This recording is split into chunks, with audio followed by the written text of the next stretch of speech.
Welcome, welcome, welcome, everybody. I am so excited to be here. We are going to be talking about women's liberation through podcasting, a topic near and dear to my heart, as I think there should be more and more women making stories, telling their stories to the world, and using this medium to do so. And I have a lovely panel with me here today to discuss that topic.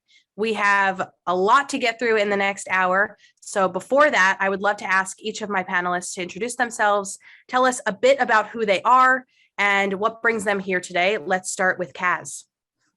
Thank you. Hi, everyone. I'm so happy to be here. My name is Kaz, and I am live and direct from Nairobi, Kenya.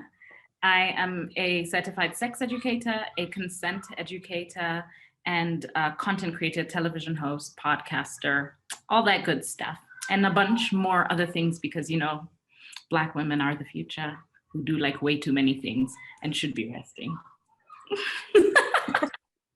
Well, welcome. Glad to have you here. Let's go to Samyuktha. Hi, I'm Samyuktha Varma. I am one half of Vaaka Media, which is a podcast production company based in Bangalore, India. And I'm very happy to be here.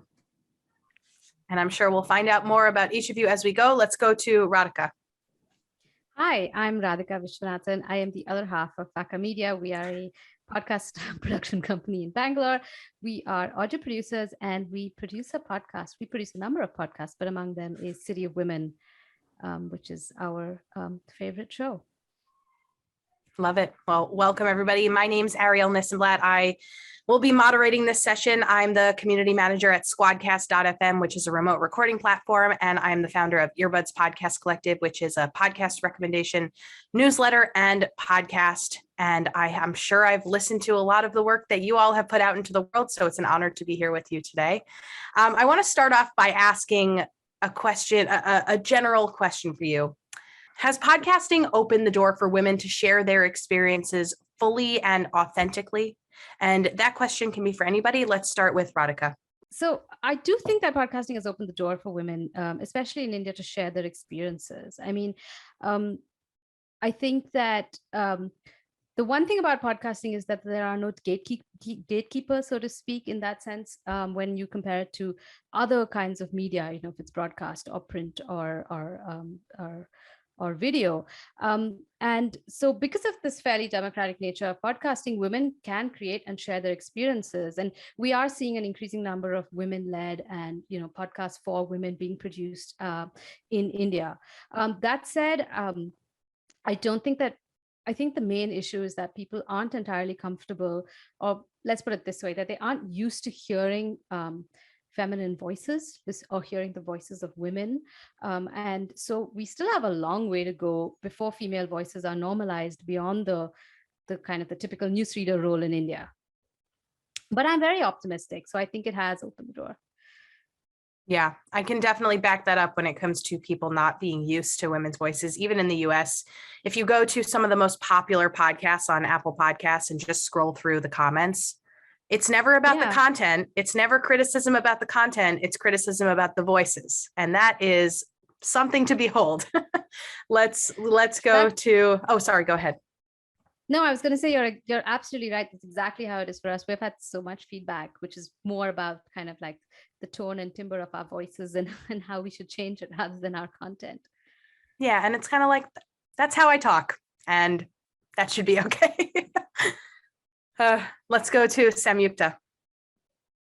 Yeah, I think, when Radhika and I started out, the first thing we did was we got a grant for the first show that we ever made, a grant from a philanthropic organization. And we were asked we never made any podcasts at that point. We kind of pretended that we knew how to do it.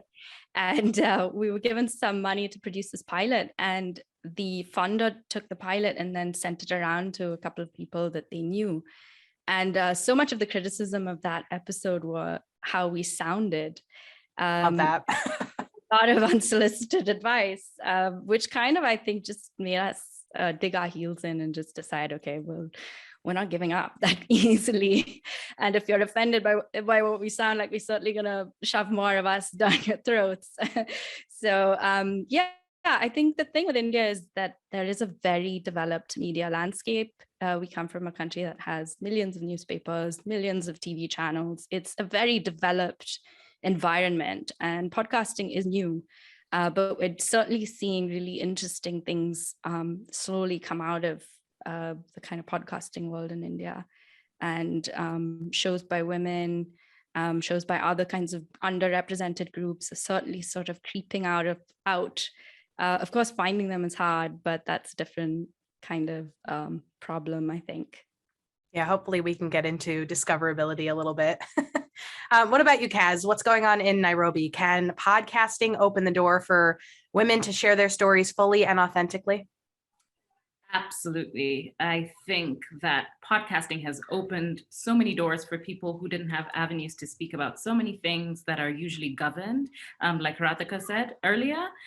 So because there's no like gatekeepers when it comes to online audio content, people like myself who are sex educators are able to freely talk and help young people navigate their sexuality in a space that is safe, as opposed to all of the negative sex education that people are getting in schools. It's just like sex causes diseases and unwanted pregnancies and you're gonna die.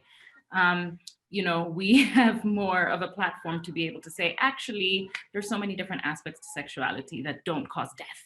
So, there's different ways you can enjoy your bodies. There's different ways you can have relationships that are not just heteronormative. There's different ways to be, different ways, just like all of these spaces where in the past we have pretty much had hands to our mouths and can't speak about these things. Podcasting has created a huge avenue for people to speak about a lot of things that are deemed taboo in society. But also, and the reason that I'm saying women specifically is because women are the ones who come out, are the ones spearheading these conversations. They're always the first ones to talk about sexuality, the first ones to talk about like just the hard-hitting conversations that are necessary in society. And then, and so, yeah, I feel like these platforms are specifically made for predominantly women who are I think the heaviest consumers of podcasts. If it were not for the medium of podcasting, Kaz, where would you be sharing your message? I'd be running around the streets secretly whispering things in people's ears. Yeah, exactly. So this gives you an opportunity not only to put your messages out there and hopefully reach people, but if all goes right, it could reach people way beyond just Nairobi, way beyond just Africa, way beyond. Yes, actually, the Spread podcast is one of the most popular podcasts on the African continent, and has really spread its roots. Like it's in North America, it's quite big, like according to my statistics. So it's actually quite a vast podcast. It's really been able to spread its wings. I feel like it's a child of mine that just was born and then went straight to university. So yeah, it's a big baby. It's a big baby, and I'm really proud of her. Love that. Well, Samyuktha and Radhika, tell me a bit more about your slate of shows. So first, City of Women, how did you get the idea for it? Give us a little bit of a rundown. And then if you can, tell us what else you've got going on. Sure. Maybe I can talk about City of Women, Samyuktha, and I'll hand it over to you. So Samyuktha and I have always been very interested in issues around gender, and we are researchers by training. And so we talk about sort of social issues a lot. And our first podcast was about kind of society and issues around that. City of Women just came from our interest in, one is telling our own stories, and also just sort of exploring how women navigate the public space. I mean, I think in India, it's not like women don't go out. They do go out, but unlike men, it's always a little more complicated. We like to sort of say that women have to do far more sort of what we call mental acrobatics to be able to go out and experience joy and pleasure in the public space.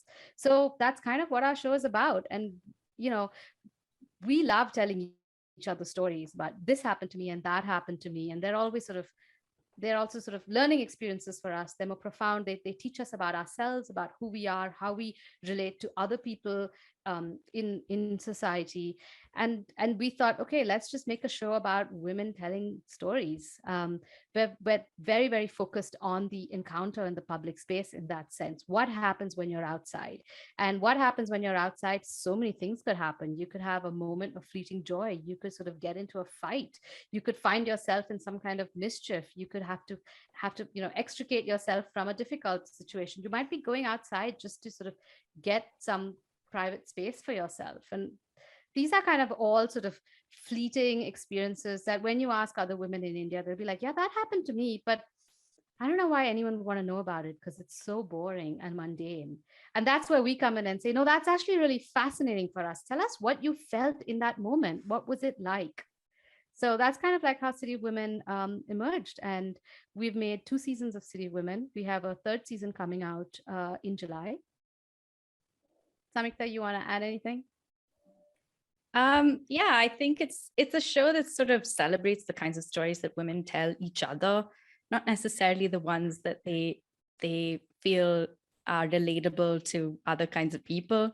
And I think we stress on the public because there is a kind of an idea that respectable women stay indoors. I think in the society that we come from, which is pretty patriarchal, I think there are assumptions about how women should conduct themselves when they leave the private sphere, and how you should dress. And there are a lot of rules about conduct in public spaces. And we know that all women kind of break the rules, are looking to break the rules to get what they want and to do what they want. And we were very interested in how that actually comes about.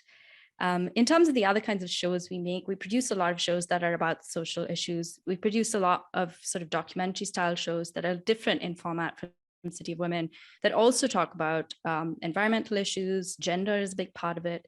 We recently produced a series on women entrepreneurs, again, about how women navigate, dealing with the balance between obligations at home when they're trying to run businesses. We're very interested in that, being kind of entrepreneurs ourselves in a sense. And yeah, so our shows kind of span these types of topics, a lot of social topics, a lot of environmental issues, and then a big piece on gender. Yeah. I'd just like to add to that I think in India, at least from our shows and how they're received, there's a huge appetite, I think, in India and abroad. We kind of like have a very good global audience as well, of people who want to know what's happening in India. And sort of typically, especially when it comes to society, India has always been sort of seen as a crucible where a lot of sort of things are tried out and then they kind of then get exported elsewhere. And so sort of the voice from India of what's happening in India, what are the stories out there, we find there's a huge interest in that. And our shows, we try to, City of Women is extremely entertaining. We call it a joyride because we just want to take you there, and kind of like being in India on the street is a bit like that. It's chaotic, it's noisy, it's fun. There's some music, there's some hijinks happening always. So that's kind of like the experience we want to sort of give our listeners. And Kaz, did you want to add something? I wanted to ask something. Yay. If that's okay. Do you only produce shows that you conceptualize, or do you also produce shows, and can people come to you and be like, I'm actually looking for a production house to host? Sure, yeah, of course. So we are a production house, and we do produce shows in collaboration with other individuals, other institutions, and we have that. So we have a roster of shows that are not completely, our own conceptions, but then we have our own babies as well. I like the way you put it. Like, we have our In the Field was kind of our first show that came out in 2017. It did very well. It's coming, 3rd season will release later this year. It's about India and development. So it's kind of like just what's happening in India. So many exciting things are going on. And then our second baby is City of Women, which they're very different, but I think they're both very enjoyable. they're a joy to make. So that's kind of our goal, is to continue making the shows that we really love to make, and then work in partnership as well. So, Kaz, I wanted to ask you, how do you format your show, and how did you first come to podcasting? I think I landed at podcasting because it was a digital medium that not many people were using, and this was about 5 years ago. And I really wanted to create something that was pioneering. And it felt like a lot of the other social spaces weren't very inviting for me, especially because of the topic of discussion. So there's a lot of censorship that's happening on so many digital platforms. And I wanted to be able to have a space where we can openly discuss sexuality without any shame or stigma. And that was just the perfect. I had been obsessively listening to so many podcasts for a year before I started my podcast. And it hit me right at the end. I was like, why can't I have my own podcast? And so I roped in a friend and we started recording the podcast, and it became really popular, like right off the bat. And and that's just kind of where we are now. We have pretty much, I run the podcast on my own now. I mean, I have a team, but then I'm the only host. And the format is just pretty simple. It's interview style podcast. I once did a monologue because I really wanted to see how that would be received with the audience. You know, every so often I try to do something different to see how the audience will receive it. But I think people just generally like the topics of conversation and the interview styles. So I want to know from everybody, how are women in your countries and your cities using podcasts to advocate for women's rights? So feel free to speak specifically for your own your own topics. Are you associated with larger social movements in order to spread the word? And we can start with Vaaka Media. Yeah, sure. I can take this one. So the show that Radhika mentioned that we started out making in the field is about how, the social sector in India works. And a lot of the shows that we've produced have talked about women's rights, either directly or indirectly, through stories or through interviews with people, or just through the kind of narrative flow of those episodes. And it's something we're very interested in because social issues, social movements, social work in India is in many ways kind of connected with the ways in which the rights of, our constitutional rights are honored. And so that kind of comes up in a lot of the work that we do. And City of Women doesn't address women's rights in a kind of an academic sense like the other show does, but it certainly is talking about how those rights are experienced, and whether they're experienced or whether they're kind of, used, or whether they're honored.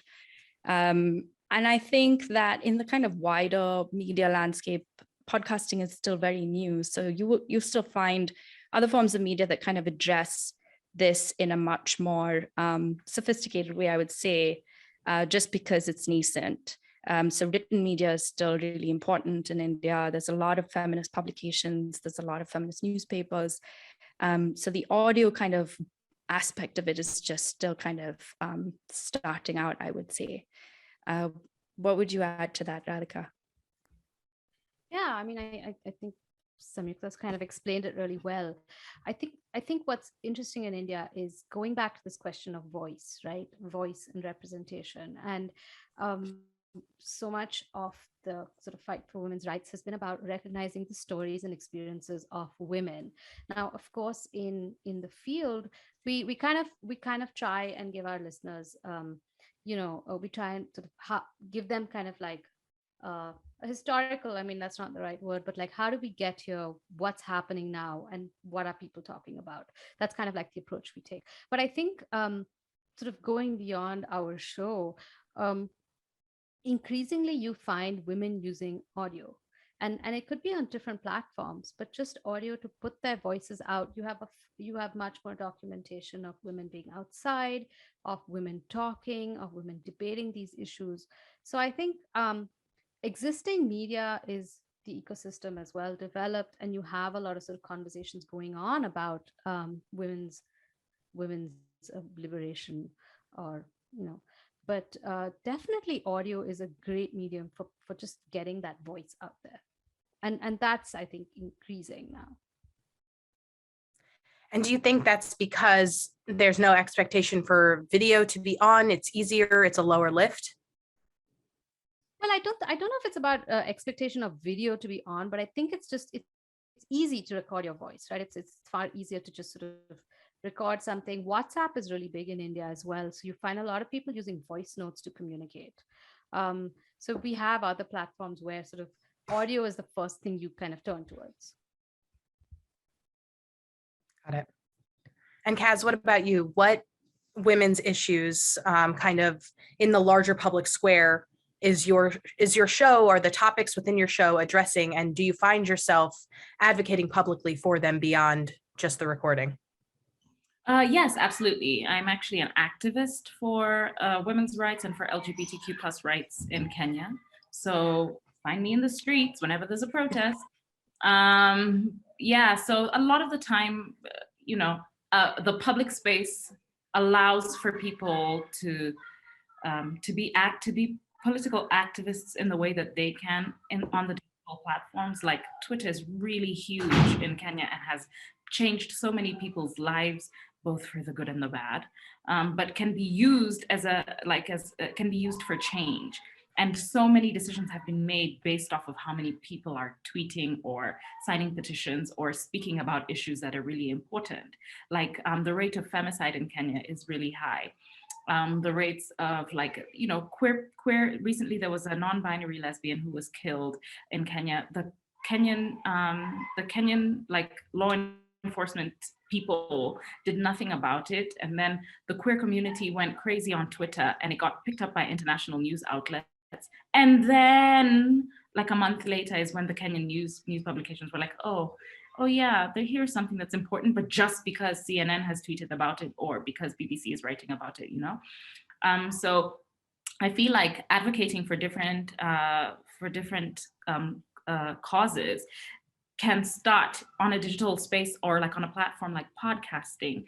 And then when you take that, when people are pushing their podcasts on social media platforms, if there's a hashtag you want to push, that's a good place to do it. Take a little audio clip, take it to Twitter and get people talking about things that are important. So always advocating for abortion rights in Kenya, which by the way, which changed maybe about 3 or 4 years ago. So our abortion laws are actually a lot better than many parts of the world. The LGBTQ plus rights, it's a great place to speak about that because there's so many people that are opposing that. There's a bigger opposition. So the small little hubs of like queer organizations that are in Kenya do as much as they can using digital platforms. But we definitely, I think it's a great place to start, but also to then move above and beyond just being on the digital platform and taking it like to the courtrooms or to the streets, just like where it needs to be. What role do you place on international listeners, international media? Is your hope that your show transcends beyond the country, the city that you're in? And if so, what are your goals when reaching new audiences? And we can start with Vaaka Media. Sure. That's a good question. I think it's something that we talk about a lot. I think for us, we definitely want our show to reach as many audiences as possible. So yes, I mean, that's the short answer. Yes, of course. But I think it's also in the choice of the kind of stories we want to tell, right? I mean, definitely our shows come from Bangalore, India, and we have a very strong sensibility, from where we're from. But when our show is it's a universal experience. I should add, it's not a small place. It's a large, it's as large as city of 10 million. Yeah. It's huge. It's 10 million in our city, 60 million in our state, and of course a country of, I don't know, 1.9 billion, God knows. But so of course we talk about stories that we know, and what we find is that when you're honest about that, these are experiences that go beyond our city, state, country, whatever. We've had so many people write in and say, look, I love City of Women. I'm not a woman, but I have experienced everything you've said. I'm not from India, but I've experienced everything you've said. So I think that's what we try to do. Do you want to add, Samyuktha?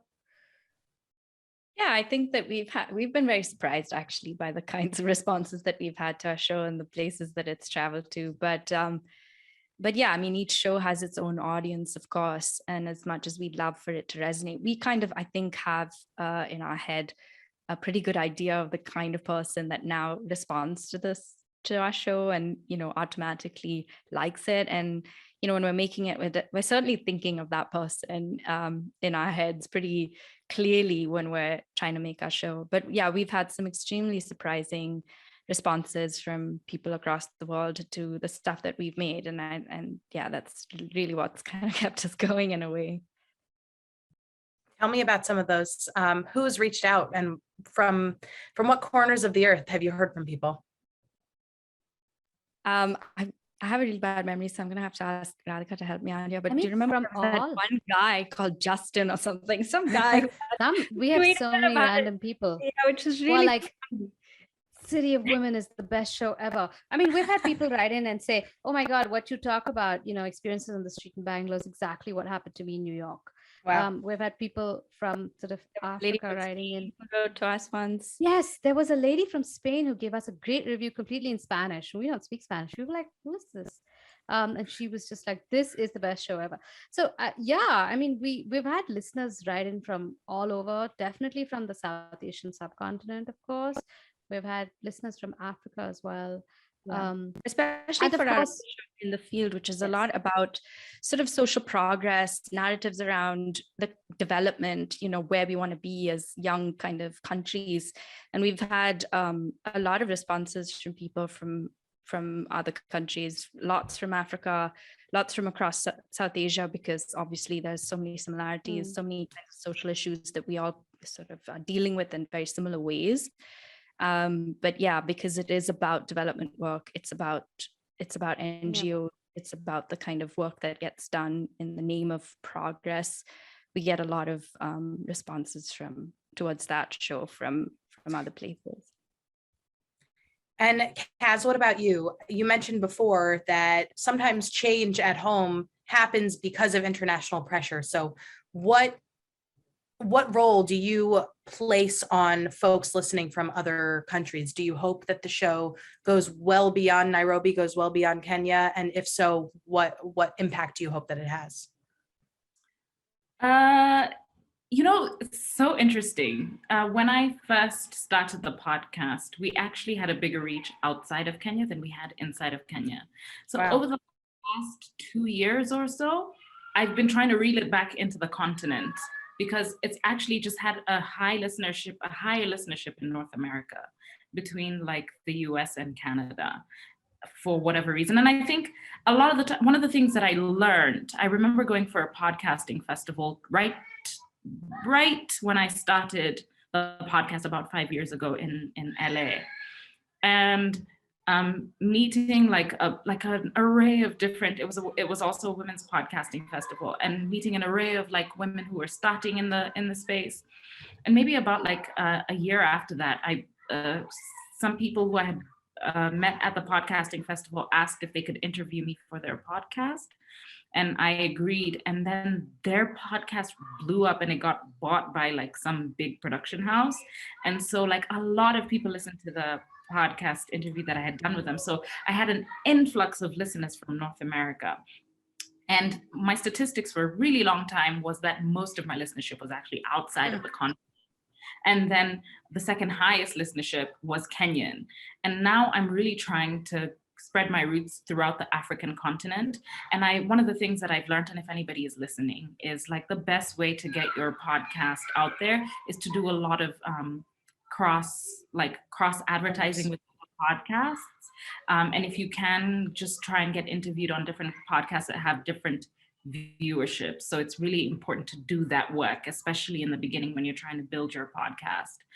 And so now I'm trying to bring it in more than I'm trying to take it out.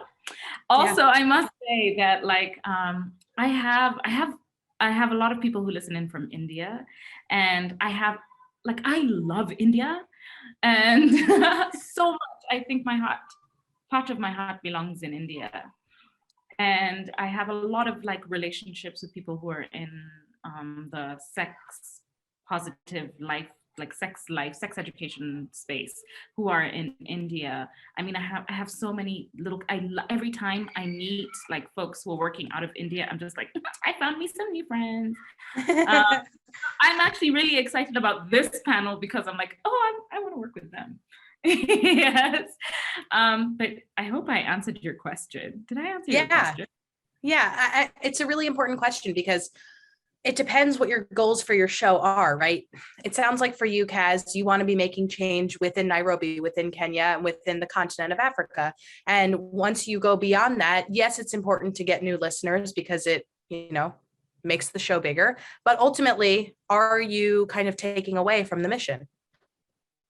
I see what you're saying. So it feels like with the sort of like Western audience that I've had in the past, I'm already preaching to the choir. Right. There's a lot more sex education and consent education happening in those parts of the world than there are in the global South. So now that's how can I'm definitely not ever going to take away from the mission. How am I going to reach more people who don't have access to this information?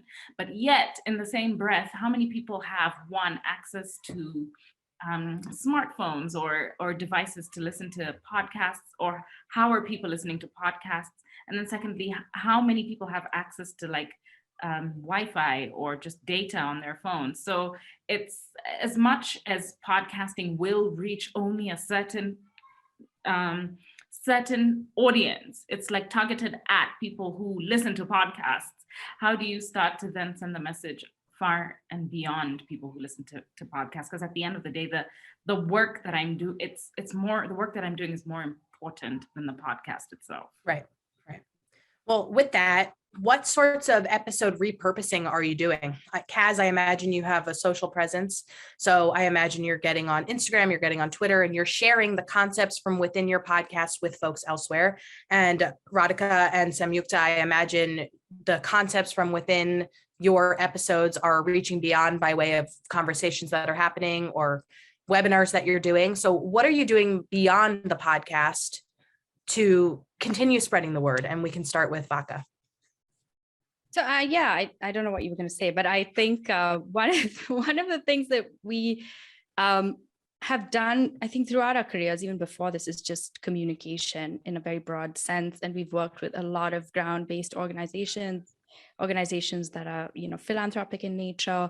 And a lot of people have come to us because they kind of struggle to tell certain kinds of stories and create media around the types of issues that they work on. So a lot of our sort of collaborative products and projects are with organizations that run projects on the ground, but just don't have good enough sort of capacities, let's say, to talk about them in a wider sense. And so the show that we made about entrepreneurs is actually based on an actual social program that is working with entrepreneurs. We're producing a show on about organizations that are working on domestic violence. So one of the things that we're very interested in is helping smaller organizations or organizations that don't necessarily don't really have access or do a very good job getting their stories out in traditional media. And that's kind of one of the ways in which we use podcasting to talk about it.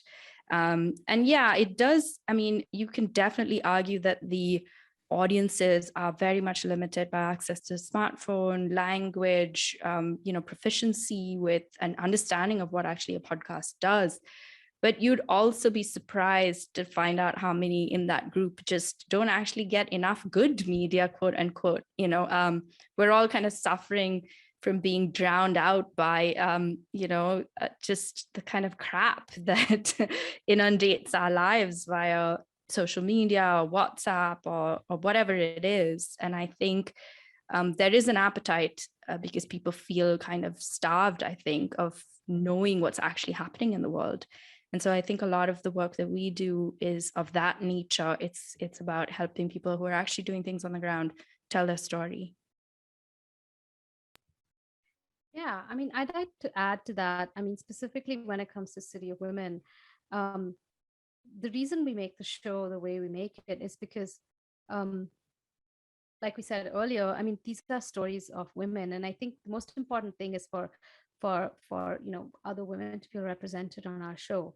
And so community is really important for us. And one of the things that we think about a lot, and we try to do, um, is build a community around City of Women, because and so we do that on social media. It's kind of a space where we talk to our listeners, we find new people, but we also ask questions, because these are City of Women kind of goes beyond the show. It's how we like to think of it. It is about also a space where women can share their stories and their experiences.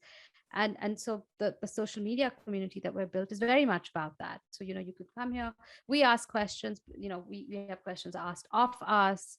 And so for us, it's important to create the space on social media, and we're trying to do that, specifically with City of Women.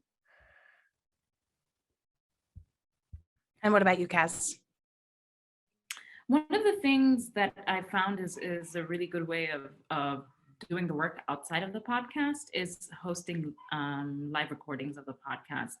And those have been really, really popular for the Spread podcast. And so every so often, like pre-pandemic, it was about 3 or 4, it was about 3 times a year. Now I had my first post-pandemic, it's not really post, but Yeah. I had my I have COVID right now. Oh, poor baby. I know everybody's like, the pandemic is, we're wrapping up. And I'm like, can you hear it in my voice? I am sick. Pretty good for someone with COVID. And actually a few of my friends currently have COVID at the moment. It's still happening. Turns out. So I had my first in-person event last year in June, and I'm having another one in June this year, Pride Month. And so that's one way of doing it. But also I'm a public speaker. So sometimes schools will call me to talk to the kids. That's awesome. Yes, I do a lot of outreach work for like kids in impoverished areas as well, where I go and speak to them about, their young girls between the ages of like 12 and 17 or 18.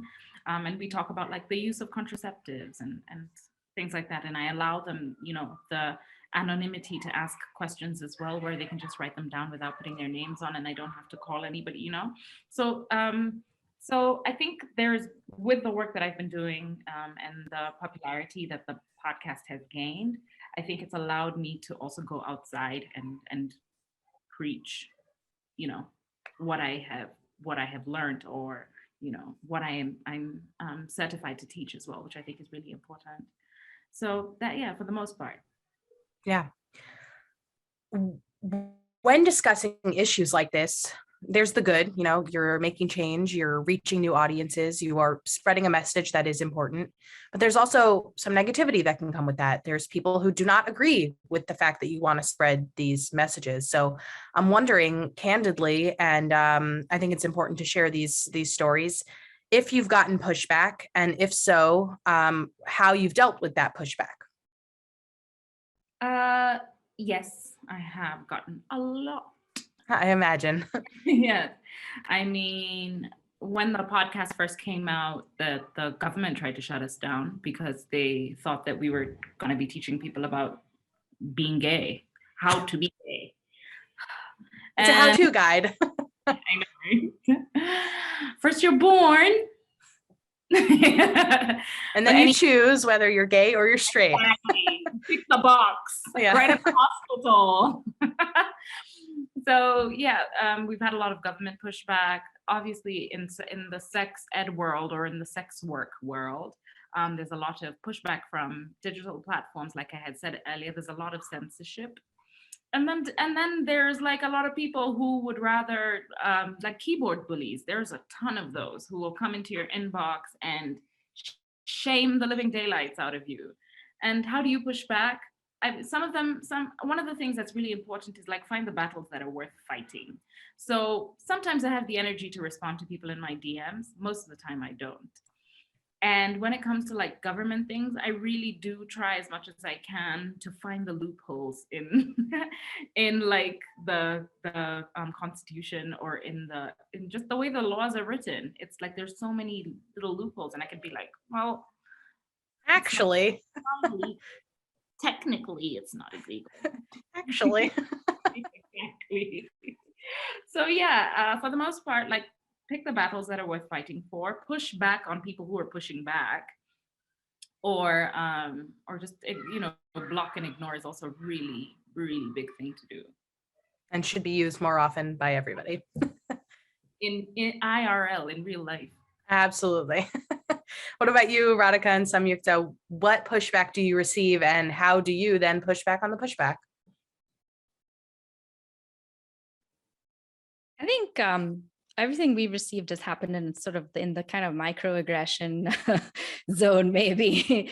So far, touch wood, nothing too aggressive directly, I think, but a lot of sort of helpful suggestions on what we should be doing, how we should be doing it differently, what we should be talking about, that kind of thing, the unsolicited advice, which I would say is a form of pushback, because I think it serves the purpose of creating inhibitions in a sense, trying to kind of deflect from what you're actually trying to do, intentionally missing the point, that sort of thing. But so far we haven't. And I guess when we do, it'll mean that we really made it big. That's just what I'm thinking right now. And as I said before, India's a big place, so the competition is pretty stiff to kind of even get noticed to that level.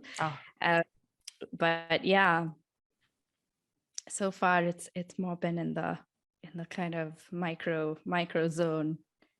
Yeah, and of microaggression. I'm so sorry. No, go ahead, Kaz. I was gonna say, like in a country like India, the country that invented the Kama Sutra, when it comes to conversations around sexuality, India is actually a pretty conservative space. Oh yeah, extremely. Yeah. And I think a lot of the work that's being done that's similar to yours is happening on Instagram. And those people are like really brave. The kind of sort of trolling, the kind of hatred. I think Indian trolls by far surpass any other Asians trolls. And there's reams. I know there should be a competition. Because Kenya. Oh. Yeah, but then we have far more than you, for sure. Far more of most things, I would say. Just people power. Wow, exactly. So yeah, I think that we've all seen it. It's pretty horrific, actually. And yeah, the people doing it are really brave. And I find that there's, because there's a lot of things that get left unsaid. There's a lot of people who are suffering like mental health issues who are in this space. So a lot of the time this trolling can tip people over the edge. People who are like public activists on these digital platforms, there's just so much help that they need that they're not receiving. And I don't know, like, for example, I mentioned about the non-binary lesbian that got killed, like maybe about a month ago, maybe less. And there was still trolls online going, they deserved it. They were asking for it. I'm like, there's a life, somebody's life has been lost, and they were brutally murdered and raped. And still people online are saying, yeah, well, they should have, or they did, or, just like, what happens to people who are openly speaking about these things and getting a lot of trolls on their backs and don't know how to handle like the mental space for that? It's really dangerous. And Radhika, did you want to jump in there and add something? No, I think Samyuktha sort of captured it quite well. Okay, lovely. Well, we only have a few minutes left, and what I want to do with the time that we have remaining is I want to hear about your inspirations. I want to hear about what inspires you to keep doing what you're doing. And then I want to end it on looking towards the future note. So let's first talk about inspirations. What inspired you to get started? Who inspired you to get started? And who keeps you going, or what keeps you going? And we can start with Kaz. So one of the things that inspired me to start was, one, I love to talk about sex. So how can I do it louder And that was the inspiration behind it, creating a podcast for this. And then when I started, I was looking around the social spaces, just generally in the world, and trying to find people who were Black, who were doing similar things to me. And there was no one. And so I was like, okay, maybe if I start creating this space, then the more that I create, the more that I will find people who are like-minded. And I did. I grew my own like little digital tribe of people who I follow, or people who I learn from, people who educate me online. And those are people that inspire me on a daily basis. But then the work that I have continued to do, or rather what it morphed into, and the work that I'm continuing to do, the thing that keeps me going is like messages from people saying, I watched your TED talk and it actually makes sense. Now I've been forcing my child to hug their grandma. And now I see that I don't need, I need to ask my child if they're okay for them to have their own bodily autonomy. I need to ask them if they're okay hugging somebody else. I shouldn't have to force them. And in our culture, in a lot of African cultures, it's like, it's rude for you not to hug or kiss somebody when you greet them. So changing that narrative now for people who are my age, who are parents and have kids, for them to say, actually, you're right, I don't have to force my 5-year-old kid to hug grandma if they don't want to. Just like, don't be rude, but like, you also don't have to hug anyone. You don't have to share your body with anyone that you don't want to. So it's little comments like that that keep me going. It's people asking questions that I know other people don't have the answers to that keeps me going. Like I've done enough research and I have a wealth of knowledge, and I am willing to help so many people, people that want the help, if they so please. And I feel like if I walk away from this space, then I'm doing a disservice to not only myself, but to so many other people. And that's why I keep going. And let's start with Radhika. Wow. I mean, you are very inspirational, Kaz. I'm not sure what I can say to add on to that. I mean, I think we started making podcasts because at that point in time, and it's still relevant, I suppose, we felt there were not enough people having a conversation, a frank, open conversation about what we wanted to talk about. And that at that point in time, that was sort of the work in the social sector. And there was so much kind of one-way communication of like, this is how it is. There was very little sort of people asking, what is it like? But we also know that people informally outside of formal spaces talk a lot, converse a lot. And we loved the podcast medium because it kind of was that bridge to sort of say, this is what my work is like. Let's have a conversation about it. Let's talk about our society. Let's talk about all of these issues. And so for us, it was extremely rewarding to be able to put up a podcast like this. And I think that's one of the things that still keeps us going, is the ability to sort of help trigger a lot of conversations around people. Yeah. Do you want to add anything to that, Samyuktha? Yeah, I think the thing that we get most excited by now are just stories. And if I can just say, this was sort of a second career for both of us. So we still think of ourselves very much as like learners, and we're very excited by audio. And so I think a lot of our inspiration sometimes is, this might be a boring answer, but just like, how do we learn how to do that? Or let's try that next. And so, I think we want to make work that's beautiful as well, and we want to make work that people want to listen to more than once, which itself is a tall ask. I mean, if they get past 30 seconds, it's a big deal these days. So I think like a lot of our inspiration just comes from other people's work and listening to other people's work and just, wanting to do better with our own. But really, it's stories. It's the stories we hear that we know nobody's telling in the way that we want to tell, or that we know could be told. Podcasting is still so new. Audio is so new here. So there's like a lot that could be done. I'm going to just add here that traditional audio production, at least what we know of it in India, is extremely male dominated.